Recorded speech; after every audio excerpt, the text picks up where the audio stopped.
Vamos a arrancar hoy nuestra ronda de entrevistas en materia política porque hay mucho que conversar. Posible plagio de la campaña de Laurentino Cortizo al discurso dado por el presidente de México, Andrés Manuel López Obrador, resultado de las primarias del PRD y qué se espera para las primarias de Cambio Democrático y el Partido Panameñista. Con nosotros, una de mis fuentes favoritas, debo decirlo, el investigador político Jaime Porcel. Me encanta que esté con nosotros para acompañarnos aquí a hacer este análisis. Empecemos, bueno, por lo más reciente. Posible plagio de la campaña de Cortizo, preceptos básicos en política, no mentir, no robar, no traicionar al pueblo. ¿Qué habrá pasado con el equipo de campaña? Una campaña muy reciente, un discurso que estuvo muy fresco, emularlo entonces acá en Panamá. Bueno, mira, hablar de plagio implica admitir que hay como una especie como de propiedad de las ideas, propiedad de los lemas, y eso no es cierto, eso no es cierto. Lo que sí se usa, sí hay un parafraseo de una campaña de Manuel López Obrador demasiado reciente y que sí indica falta de acuciosidad del equipo, de la esquina política de él. Seguramente hay influencia mexicana allí, pareciera verla, lo cual me parece a mí una ingenuidad que raya en la tontería, por decirlo así, porque pones al candidato ahora en una situación delicada. Delicada porque en política las cosas baladíes a veces tienen más significado y tienen más poder. Un gesto, recordemos el caso de la diputada Ana Matilde Gómez, que hace un gesto y que se convierte en viral en las redes. Hay que tener muchísimo cuidado con las expresiones que tú utilizas, cómo las escoges. Hubiera sido muy fácil parafrasear. Y darle el crédito. Creo que el punto de la paráfrasis es que necesita el crédito. Bueno, darle el crédito le hubiera quitado poder a su posibilidad de hacer algo original, que es lo que los panameños o el electorado panameño espera. Pero en vez de 3, bueno, parafraseas y utilizas 4. Usó acepciones universales con respecto a la ética que uno espera de la gente en general. Claro, no es de uso exclusivo todos de una campaña, todos esperamos no ser traicionados. ¿Por quiénes? Por quienes nosotros depositamos nuestra confianza, que es el tesoro más grande que un hombre puede entregarle a otro, y en la cual se basa elementos tan importantes como la credibilidad, por ejemplo. O sea, tú crees en quien tú tienes confianza, en quien tú confías. ¿En qué confías tú, concho? En que no te vaya a robar.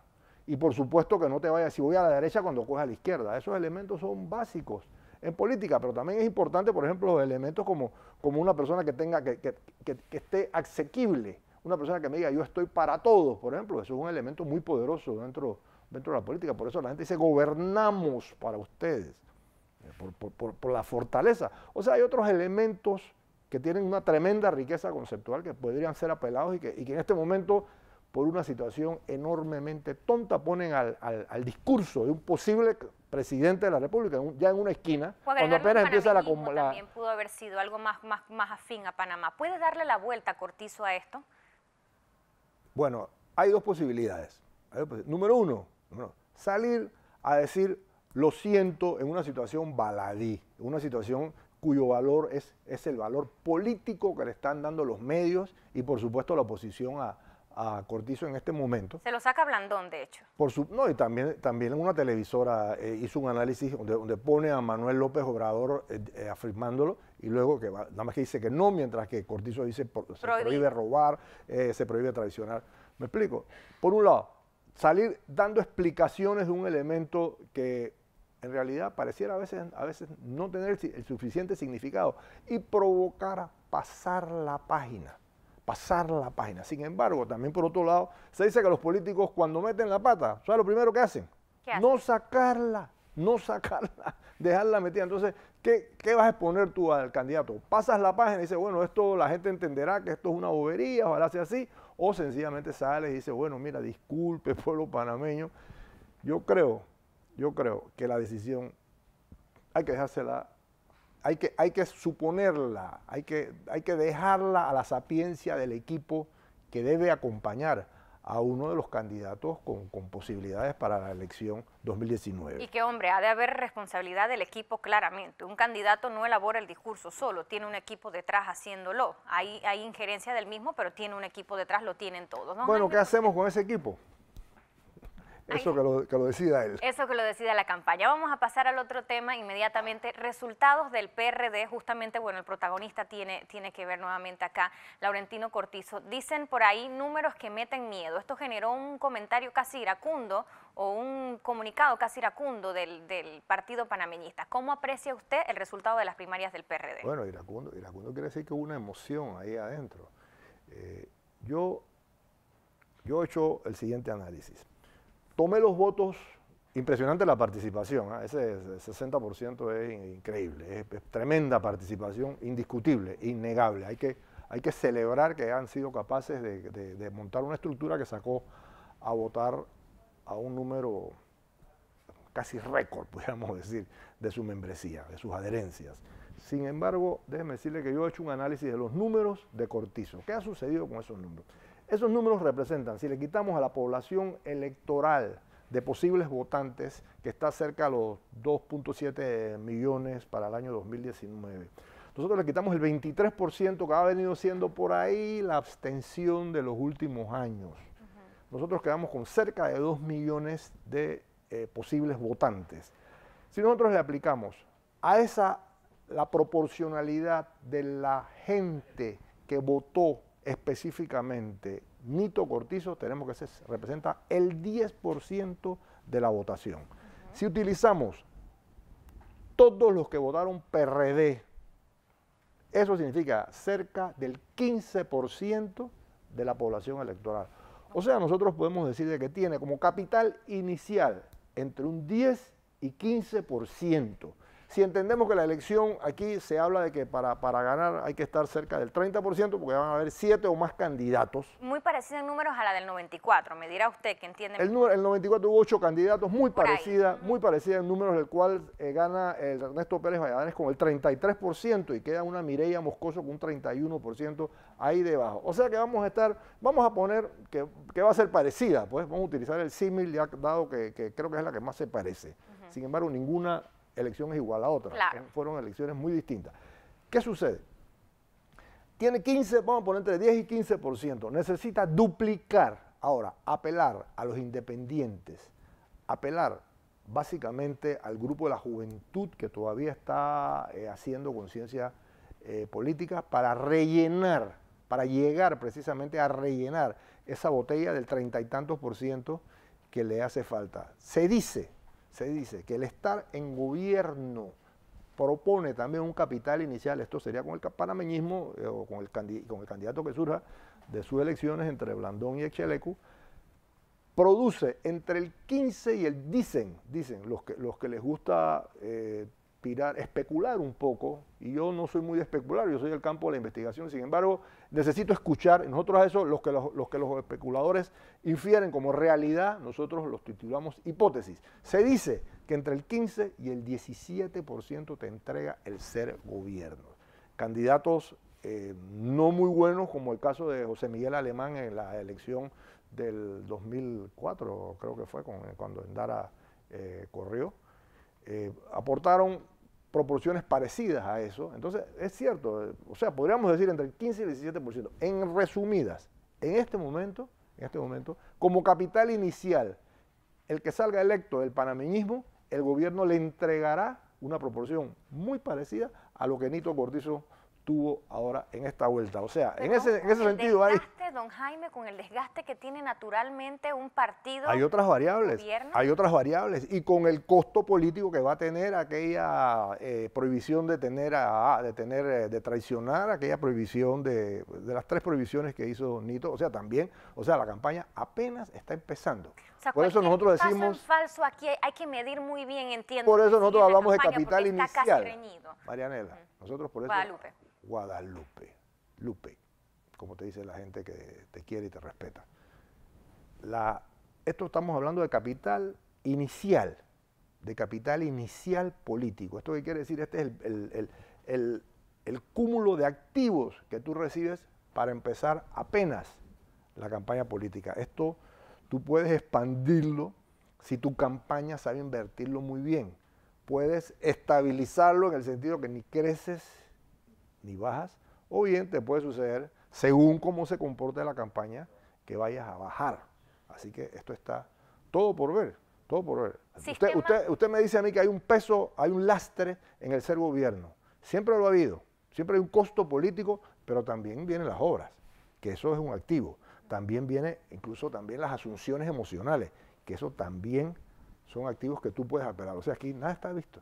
Bueno, y poniéndonos serios, tienen 10 años prácticamente. El panameñismo ha ganado 2 elecciones seguidas. Así que se ha roto un poco el parámetro regular. Me dirá usted que entiende mejor el mercado. Don Jaime, sin adentrarnos no seguidas, alternadas. Sin adentrarnos mucho en este debate, yo creo que es prudente preguntarle de todas formas si aquí ya tenemos que replantearnos grandes ligas, por ejemplo, una segunda vuelta electoral, dado que todavía estamos por mayoría simple, que el voto puede estar muy dividido. ¿No sería hora de ir adentrándonos un poco más a este debate? O sea, ¿Panamá merece un presidente electo con el 30% de aprobación? Bueno, sucede que yo voy a tratar de fijar no una posición específica a favor o en contra del balotaje este llamado donde los presidentes, donde los candidatos van a una segunda vuelta y luego después así se asegura una mayoría apoyando a un candidato. Aquí sucede que una vez el presidente asume, una vez que se sienta en la silla, inmediatamente se abren las expectativas y una proporción importante del electorado fija sus esperanzas en esa presidencia, de manera tal de que los 3 primeros meses son una especie de luna de miel, donde el presidente todo lo que hace es aplaudido, se vuelve como infalible, de forma tal de que nos dice, el presidente nos dice, va a llover y todo el mundo saca un paraguas. Hoy día el presidente, ya para las fases finales ya de un mandato, el presidente dice, va a llover y todo el mundo dice, ¿qué querrá este individuo? ¿Qué estará buscando? ¿Qué segunda intención habrá? De forma tal de que incluso, le voy a poner un ejemplo muy concreto, Guadalupe. La presidencia ahora presta 12 millones y agiliza para la Caja del Seguro Social toda una serie de procedimientos, lo cual es algo inmediatamente, la gente dice, oye, esto es fabuloso. Lo que le ha llovido son críticas, precisamente porque estamos en el final de un periodo donde todas las movidas del gobierno son vistas con sospechas. Número 1 por los medios, número 2 por el electorado. Entonces, movidas que son buenas, que tienden a solucionar, en este caso, a satisfacer la salud de los asegurados, empiezan a ser cuestionadas, porque estamos precisamente en esa época. Entonces, tú me dices a mí, eso ¿cómo se refleja? Bueno, eso se refleja que al comienzo el presidente tiene una gran credibilidad y goza de una gran aceptación. Con todo y balotaje, esto se vuelve a repetir, estas fases de mucha confianza, yo le llamo esta fase de infalibilidad, donde todo lo que dicen los primeros meses del gobierno es entendido como, vaya, al fin llegó el cambio. Y en las últimas fases, ¿qué querrán estos indinos? Ok. Comunicado del Partido Panameñista en reacción a las primarias del PRD ha sido calificado como desafortunado por varios sectores. ¿Cómo lo ve usted? ¿Por qué lo califican de desafortunado? En primer lugar, es cierto, es un comunicado, tú esperas siempre lo que hemos visto aquí usualmente. Han sido saludos de una especie de los contendores hacia el éxito logrado por quienes van a hacerlo. Ya hace rato vienen actuando como los adversarios, de repente entre los principales, por decirlo así, con que está teniendo el gobierno. Habría que ver entonces, uno, ¿qué dice el comunicado? Es cierto, no es usual un comunicado tan crítico, tan ácido, como que produce un sector del panameñismo. Digo un sector porque el candidato Blandón o el precandidato Blandón dijo, si yo lo hubiera escrito, lo hubiera hecho de otra forma. Claro. O sea, pero adelanta también el clima de lo que se espera en campaña. Número uno. Esto aquí nos dice, esto es guerra. No nos llamemos a duda. Número 2, ¿qué dice? Dice, bueno, por fin Nito Cortizo, que ha intentado varias veces, llega. No, es un comentario ácido. Pero es mentira eso. Es mentira que ha intentado 3 veces. No es mentira. No es mentira. Y quiere decir algo, quiero que te diga. Ha intentado con éxito, porque dice que la tercera es la vencida. O sea, tuvo éxito. O sea, lo que hay ahí es persistencia. Pero bueno, estamos en un problema, una situación de... Es verdad que el PRD tiende a nombrar a sus cuadros políticos como funcionarios, es cierto. Pero también es cierto que el PRD es un partido donde hay tremendos profesionales. Hay unos cuadros políticos y profesionales ahí de peso, en verdad. Entonces, eso es natural.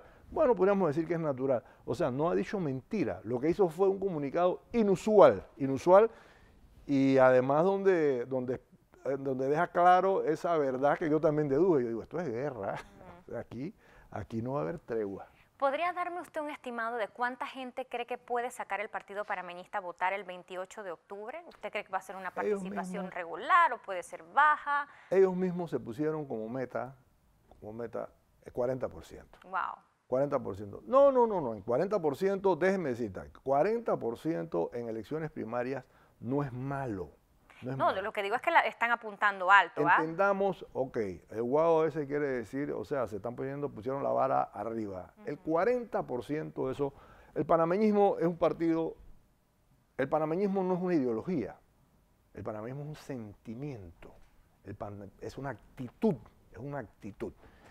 De ahí su éxito también, donde es un partido pequeño, pero que a la hora de votar tiende a rebasar. Debajo de las piedras, dicen ellos, ¿verdad? Dicen ellos. Tienden a sacar los votos debajo de las piedras. Y eso, para los que observamos la política, se nos convierte en una verdad. Entonces, cuando tú empiezas a ver y decir, no, porque mira que Juan Carlos Varela va de tercero.